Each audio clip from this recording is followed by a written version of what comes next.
Hello friends, কেমন আছো সবাই? আশা করি সবাই ভালো আছো। তো ফ্রেন্ডস, আজকে আমি আরেকটা ভিডিও নিয়ে চলে এসেছি। তো আজকে আমি বানাবো কাতলা মাছ শস্য পোস্ত চালমগজ দিয়ে এটাকে বানাবো। তো একটু অন্যরকম হবে, তো ভিডিওটা পুরো দেখবেন, স্কিপ না করে। তো স্টার্ট করি। প্রথমে আমি মাছগুলোকে ধুয়ে নিয়েছি, ধুয়ে জল ঝরিয়ে নিয়েছি। এখন আমি ওর মধ্যে দিয়ে দেব হলুদ গুঁড়ো আর একটু নুন দিয়ে ভালো করে ম্যারিনেট করে রেখে দেব। মাছের পিসের সাইজগুলোও সলিড।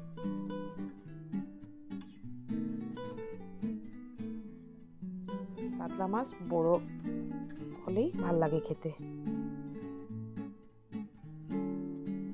হয়ে গেছে। তারপর ওর জন্য আমি মশলাটা রেডি করে নিই।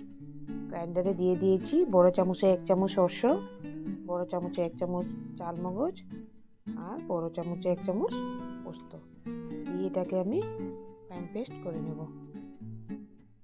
ভালো করে এই যে ফাইন পেস্ট করে নিয়েছি। তারপর কড়াইয়ের মধ্যে এটাকে এক এক করে রেখে দেব।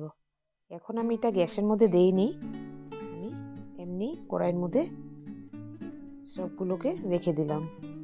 তারপর উপর থেকে দিয়ে দেবো আমি কুচানো পেঁয়াজ।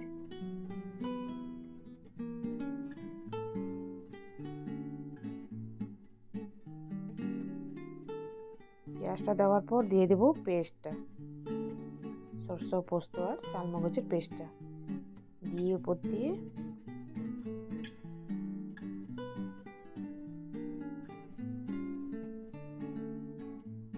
তারপর এক এক করে মশলাগুলি দিয়ে দেব।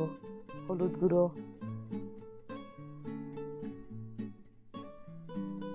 দিয়ে দেবো একটু জিরে গুঁড়ো,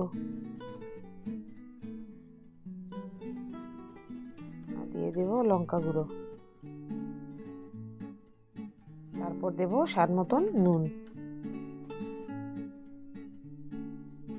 দিয়ে উপর থেকে সরষের তেল দিয়ে দেব।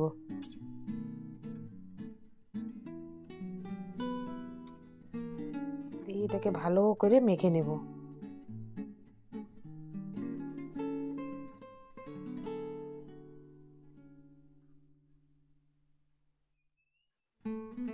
এই যে আমি ভালো করে মেখে নিয়েছি।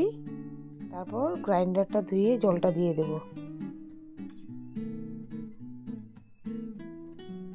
দিয়ে এখন আমি এটাকে গ্যাসে বসিয়ে দেব। এই উপর থেকে চিরা কাঁচা লঙ্কাও দিয়ে দিলাম। তারপর এই যে গ্যাসে বসিয়ে দিয়েছি লো টু মিডিয়াম ফ্লেমে। 10 মিনিট হয়ে গেছে। মাছটা খুব ভালোভাবে সিদ্ধ হয়ে গেছে।